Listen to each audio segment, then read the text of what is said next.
رکھنے والوں، ایک کلمہ توحید کے مت والوں، ایک بات میں تمہیں بتا دیتا ہوں، اچھی طرح سے یاد رکھنا، یہ اپنے پلے باندھ لینا۔ اگر تمہارے ہمارے دل میں کسی بھی ادنا سے ادنا صحابی کے تعلق سے ذرا بھی عداوت یا نفرت کا شائبہ پایا گیا، رب کعبہ کی قسم ہے تمہارا ٹھکانہ جہنم ہوگا، جنت کبھی نہیں ہو سکتا۔ حضرت یزید کا پیغام پہنچایا گیا تھا حضرت حسین رضی اللہ تعالیٰ عنہ کے پاس۔ حضرت حسین ان کوفیوں کو مزہ چکھانا چاہتے تھے، وہ جانتے تھے کہ یہ کوفی باغی ہے، یہ کوفی بلوائی ہے، انہیں پتا تھا۔ حضرت حسین یزید کی مخالفت میں نہیں گئے تھے، حاشا وکلا، اللہ کے نبی کے گھرانے کا تربیت یافتہ، اس کے اوپر یہ الزام لگایا جائے کہ وہ خلیفۃ المسلمین کے خلاف علم بغاوت بلند کرے، میں سمجھتا ہوں اس سے بڑا ظلم اس نماز رسول کے ساتھ کچھ اور کیا ہو سکتا ہے۔ لیکن یہ جو دین پرچار کیا جا رہا ہے، یہ جو دین دنیا کے سامنے متعارف کروایا جا رہا ہے، یہ دین حسین کا دین نہیں ہے، یہ دین علی کا دین نہیں ہے، یہ دین حسن کا دین نہیں، فاطمۃ الزہرا اہل البیت کا دین نہیں ہے۔ یہ دین تو دین یہودیت ہے، یہ دین تو دین سبائیت ہے، یہ دین تو کوفہ سے نکلا ہوا دین ہے۔ یہ کوفے کے لوگ تھے، یہ سبائی تھے، یہ یہودی تھے، جنہوں نے حضرت حسین ابن علی کو شہید کیا۔ اور جہاں تک یزید رحمت اللہ علیہ کا مسئلہ ہے، ان کے آڑ میں انہیں بھی گالیاں دے کر مسلمانوں کو گمراہ کیا جا رہا ہے۔ ایک آج میں بڑی عجیب بات آپ کو بتاتا ہوں، البدایہ والنہایہ کے حوالے سے اور تاریخ طبری کے حوالے سے، آپ نے شاید اس سے پہلے نہ سنا۔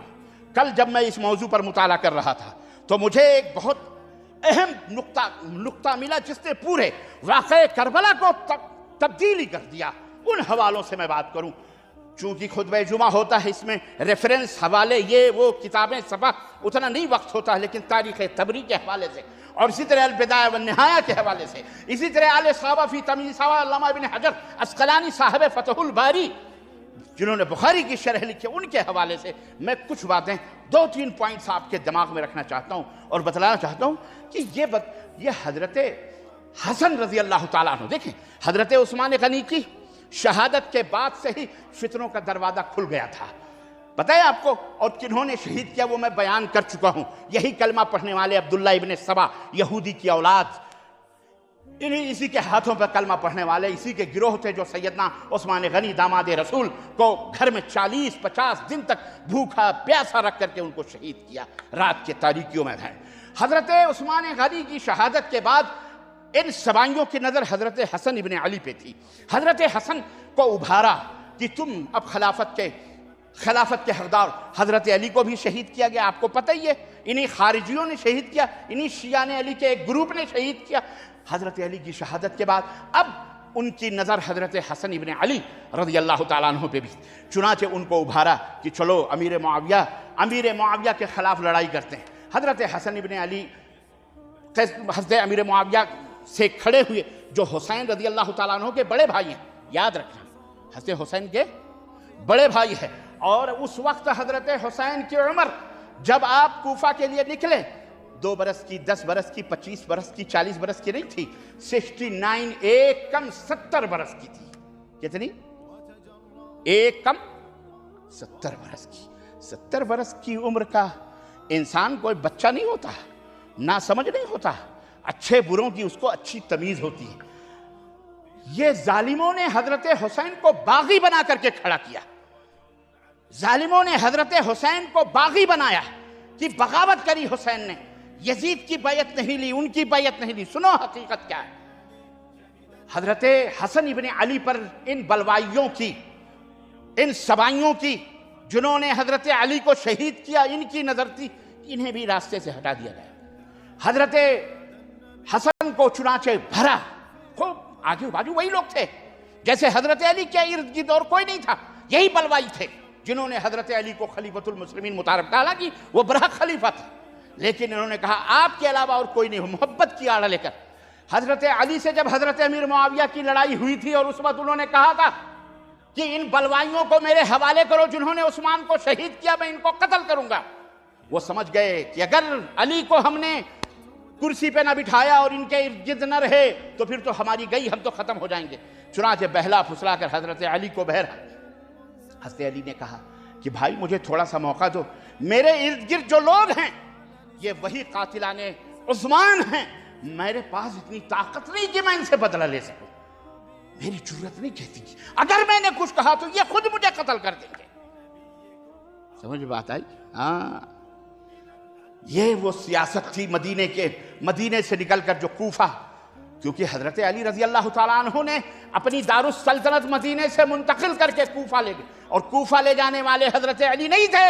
سنو، جس طرح دارالسلطنت ابو بکر کی مدینے میں تھی، عمر کی مدینے میں تھی، عثمان کی مدینے میں تھی، حضرت علی کی بھی مدینے میں تھی، ہونی چاہیے تھی، لیکن ان بلوائیوں نے کہا نہیں، آپ کو تو ہم کوفہ لے جائیں گے۔ حضرت علی کیا کرتے ہیں؟ ان کو لے کر کے کوفہ دارالسلطنت منتقل کی گئی، ان کو خوب کبڈی کھیلنے کا موقع ملا، اور یہاں تک کہ حضرت امیر معاویہ کو بھی اور حضرت علی کو بھی، حضرت علی کو پا گئے فجر کے وقت، اور عبد الرحمن ابن ملجم خبیث نے، جو خارجی تھا، جو حضرت علی کے گروہ سے تھا لیکن اس کے دل میں دشمنی تھی، اور شہید کر دیا، وہ الگ تاریخ ہے۔ اس کے بعد حضرت حسین کو انہوں نے خلیفہ بنایا، اور سوچا جیسے علی کو شہید کر دیا گیا، اب حسن کی بیماری ہے، حسن کو ختم کر دو۔ میدان کارزار میں لے جا کے کھڑا کر دیا گیا، ساری کوفی فوجیں حضرت حسن رضی اللہ تعالیٰ عنہ کے پاس، ادھر سے حضرت امیر معاویہ رضی اللہ تعالیٰ عنہ پہنچے، اور یہ ہوا کہ صبح جنگ ہوگی۔ اسی دوران حضرت حسن رضی اللہ تعالیٰ عنہ نے اپنے خاص کچھ لوگوں کو لے کر کہا چلو دیکھتے ہیں کہ خیموں میں لوگ کیا کر رہے ہیں۔ چنانچہ گئے، گھومتے گھومتے ایک خیمے میں لائٹ چراغ جل رہا تھا اور خسر پھسر کی آواز آ رہی تھی۔ کہا سنو کیا باتیں ہو رہی ہیں۔ اس نے آ کے جو حضرت حسن کو خبر دی، حضرت حسن کے کان کھڑے ہو گئے۔ وہ لوگ گفتگو کر رہے تھے کہ کل صبح جب معاویہ کی فوج ہم پر حملہ آور ہوگی، اس وقت ہم سب، اس کا کمانڈر جو تھا، ہم سب مل جل کر کے سارے امیر معاویہ کے ساتھ ہو جائیں گے، ہم کو انعام ملے گا، اور حسن کو اسی بہانے ختم کر دیں گے۔ اللہ اکبر! حضرت حسن کے کان کھڑے ہو گئے رضی اللہ تعالیٰ عنہ کہ یہ تو ہماری فوج کا حال ہے، کل صبح ہوتے ہوتے نہ جانے کیا ہوگا۔ امیر معاویہ رضی اللہ تعالیٰ عنہ کا لیٹر پہنچ چکا تھا، خط پہنچ چکا تھا، جس میں سیدنا امیر معاویہ نے یہ بیان دیا، لکھا تھا کہ حسن تم کو جتنا بھی چاہیے، اپنے اپنے خاندان کتنا بھی سالانہ جو بھی اخراجات ہیں ہم اسے دینے کے لیے تیار ہیں، لیکن امت محمدیہ کی تباہی نہیں ہونی چاہیے، خون کا قطرہ بھی نہیں گرنا چاہیے۔ اللہ کے لیے حکومت مجھے میرے حوالے کر دو، میں سارے فتنوں کو فرو کر دوں گا، ختم کر دوں گا۔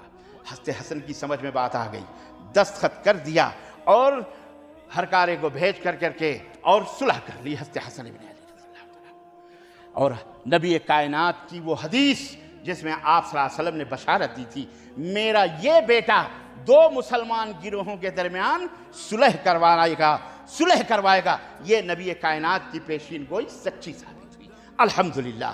اس طرح حضرت حسن نے حکومت ڈیلیور کر دی، کس کے لیے؟ حضرت امیر معاویہ کے ہاتھوں۔ ان بلوائیوں کے سارے ہمتیں پست ہو گئیں، حضرت حسن کو اسی میں زہر دے کر کے اسی پاداش میں اس دنیا سے رخصت کر دیا، شہید کر دیا گیا۔ قصہ مختصر، حضرت حسن بھی صاف ہو گئے۔ اب آخری کیل تھی حضرت حسین رضی اللہ تعالیٰ۔ بلوائیوں نے سوچا انہیں بھی ختم کیا جائے۔ حسین رضی اللہ تعالیٰ عنہ سمجھ 1500 خطوط کوفیوں نے حضرت حسین کو یرغمال بنانے کے لیے بھیجا۔ یہاں لفظ یرغمال پہ غور کیجئے، اور بہانہ کیا بنایا؟ ہمیں آپ سے بڑی محبت ہے، ہم یزید کے ہاتھوں پہ بیعت نہیں کریں گے، ہم آپ کے ہاتھوں پہ بیعت کریں گے۔ یہاں ایک بات سمجھ لو، زندگی بھر انشاءاللہ تبارک و تعالیٰ فائدے میں رہو گے اور دلوں میں کوئی کدورت کسی کے تعلق سے نہیں پیدا ہوگی۔ حضرت حسین اس حقیقت کو سمجھ رہے تھے، اور خود چچا حضرت عباس نے رضی اللہ تعالیٰ عنہ کہنے لگے، اور یزید میں سنا، جب یزید نے ملک شام میں سنا کہ کوفے کے لوگ بغاوت کر رہے ہیں، حضرت عباس رضی اللہ تعالیٰ عنہ کو یا عبداللہ بن عباس کو انہوں نے اطلاع دی کہ حسین کو سمجھائیے، ایسا نہ ہو کہ وہ کوئی ان کے کہنے پر غلط قدم اٹھائیں اور امت کے اندر فساد پیدا ہو۔ حضرت عباس رضی اللہ تعالیٰ عنہ نے حضرت حسین ابن علی سے کہا، اگر مجھے معلوم ہوتا کہ تم میرے روکنے سے یا تمہارے گھوڑے کے نیچے آنے سے رک جاؤ گے تو میں تمہارے گھوڑے کے نیچے بھی آ سکتا ہوں، لیکن تم مت جاؤ کوفیوں کے کہنے پر، کوفیوں نے ہی تمہارے باپ کو شہید کیا، کوفیوں نے تمہارے بھائی کو شہید کیا، تمہیں بھی شہید کریں گے۔ حضرت حسین نے کہا میں سمجھتا ہوں یہ جو آپ کہانیاں سنتے ہو نا، خیمے لگائے گئے، پانی آنا گیا، پانی بند ہو گیا، فلانا بند ہو گیا، ڈھکا، یہ سب ناٹک بازی ہے، یہ سب ڈرامہ ہے مداریوں کا، یہ سب جھوٹ ہے، یہ سب فریب ہے۔ کوئی پانی ہونی بند نہیں تھا، پانی کے 3 راستے سے، استغفر اللہ استغفر اللہ، ایسے ایسے کذب بولے گئے۔ حضرت حسین رضی اللہ تعالیٰ عنہ سمجھ گئے، انہوں نے کہا دیکھو فوج سامنے تھی، تقریر کی، اٹھاؤ کتاب ابن حجر عسقلانی رحمۃ اللہ علیہ کی الاصابہ فی تمییز الصحابہ، کہتے ہیں سنو مجھے مدینہ واپس جانے دو، مجھے لڑنے نہیں آیا ہوں میں، مجھے مدینہ واپس جانے دو، میں چلا جاتا ہوں، یا اسلامی سرحدوں پہ جانے دو، میں وہاں اپنی جان گنوا دوں گا، شہید ہو جاؤں، یا مجھے یزید کے پاس بتا دو راستہ، میں جا کے اس کے ہاتھ پہ بیعت کر لیتا ہوں۔ کیوں گمراہ کرتے ہو امت کو؟ حضرت حسین لڑنے نہیں گئے تھے، حضرت حسین یزید کے باغی نہیں تھے۔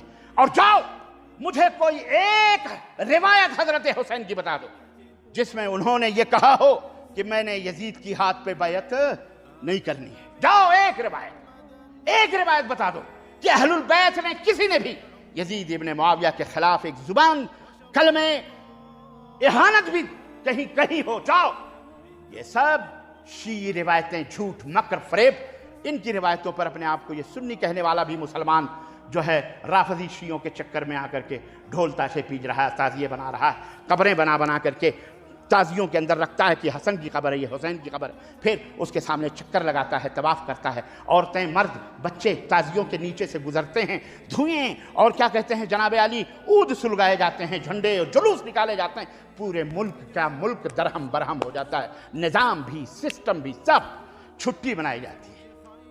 حضرت حسین جانتے تھے، اور دلیل معراج ربانی دے گا آپ کو، سنو الاصابہ فی تمییز الصحابہ۔ حضرت حسین گئے تھے وہاں پہ کوفہ میں، اس لیے نہیں گئے تھے کہ وہ یزید کے اپنے ہاتھ پہ بیعت کروائیں، نعوذ باللہ، یہ تو نواس رسول کے اوپر بہت بڑا الزام ہے، ہرگز نہیں۔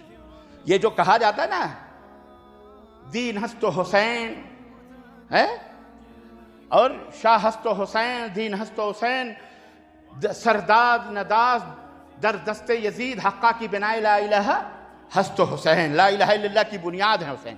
جھوٹ ہے، یہ کہنے والا مردود ہے، یہ کہنے والا خبیث ہے، یہ کہنے والا رافضی اور شیعہ ہے، یہ اسلام کا منکر ہے۔ حضرت حسین دین کی بنیاد، کیا مطلب؟ رسول اللہ صلی اللہ علیہ وسلم دین کی بنیاد نہیں ہے، ابو بکر نہیں، عثمان، یہ سب کون تھے؟ یہ کفر کی بنیاد تھے۔ اس طرح سے اشعار صوفیائیت کے رنگ میں رکھ کر اپنی بڑوری، اپنی بڑائی کو اس طرح سے لوگوں کے دماغوں پہ مسلط کیا گیا۔ تو یہ ایک بات یاد رکھو، حسین رضی اللہ عنہ یزید کی مخالفت میں نہیں نکلے تھے، ہرگز نہیں۔ حسین رضی اللہ عنہ سنو نکلے مکے سے، عین یوم الترویہ تھا، 8 ذی الحجہ کی تاریخ، تمام دنیا کے مسلمان منا کی طرف ہجرت کر رہے، منا کی طرف جا رہے ہیں حج کرنے کے لیے۔ حسین رضی اللہ تعالیٰ عنہ اپنے خانوادے کو لے کر کے کوفہ کی طرف جا رہے ہیں۔ کیوں؟ آگے بڑھے، بہرحال راستے میں پہنچے، وہ اس فتنے کو مٹانا چاہتے تھے جو فتنہ حضرت یزید رحمت اللہ علیہ کے خلاف کوفہ کے اندر پل رہا تھا۔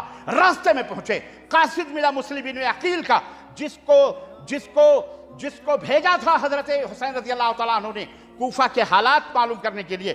مسلم بن عقیل کا خط ملا کہ آ جاؤ، معاملہ صاف ہے، یہاں لوگ تیار ہیں۔ حضرت حسین نے کہا ٹھیک ہے، آگے بڑھے۔ پھر ایک قاصد ملا، اس نے کہا مسلم ابن عقیل کو شہید کر دیا کوفیوں نے۔ مسلم ابن عقیل کو کس نے شہید کیا؟ بولو، کوفیوں نے، جی جناب کوفیوں نے، انہی بلوائیوں نے، یہی بھوں بھوں رونے والوں نے، یہی آگ کے اوپر ماتم کرنے والوں نے، یہی حسین کا تعزیہ نکالنے والوں نے۔ یہ حسین کا تعزیہ نہیں، یہ حسین کا جنازہ ہر سال نکالتے ہیں، یہ اسلام کے منہ پر تماچا مارتے ہیں۔ زندہ ہوتا ہے، کہتا ہے اسلام زندہ ہوتا ہے ہر کربلا کے بعد۔ بے غیرتو، اسلام مرا نہیں ہے اور نہ قیامت تک مرے گا انشاءاللہ۔ تم جیسے مردے، تم جیسے اشعار کہنے والے ضرور مٹیوں میں مل گئے، ختم ہو گئے، لیکن اسلام کربلا کے بعد نہیں زندہ ہوتا ہے۔ اسلام کربلا، یہ صرف شیعوں نے خوب اچھالا، شاعری کری، یہ کرا وہ کرا، سب۔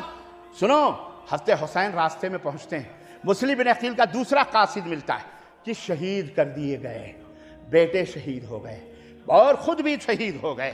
حضرت حسین نے اپنے قافلے سے کہا خلاص، ہمیں بہت واضح ثبوت مل گیا، چلو اب ہم مدینہ واپس چلتے ہیں، جانے کا کیا فائدہ وہاں، جن کو ہم نے بھیجا تھا ظالموں نے اس قاصد ہی کو شہید کر دیا، میرے بھائی کو شہید کر دیا، چلو واپس چلتے ہیں۔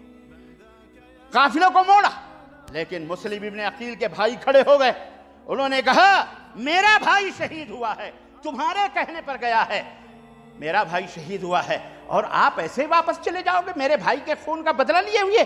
عربوں کی گھٹی میں تھا خون کا بدلہ خون، چاہے خود چلے جائیں۔ حضرت حسین نے سمجھایا، لیکن انہوں نے کہا نا ہم تو جائیں گے، آپ کو واپس ہونا ہے، چلے جاؤ۔ حضرت حسین کیسے واپس ہو سکتے تھے قافلوں کو چھوڑ کر؟ پھر لے کر کے گئے، راستے میں پہنچے، شام کی طرف قافلہ تھا، جناب علی اس کا رخ موڑ دیا، ان ظالم بلوائیوں نے، فوجیوں نے۔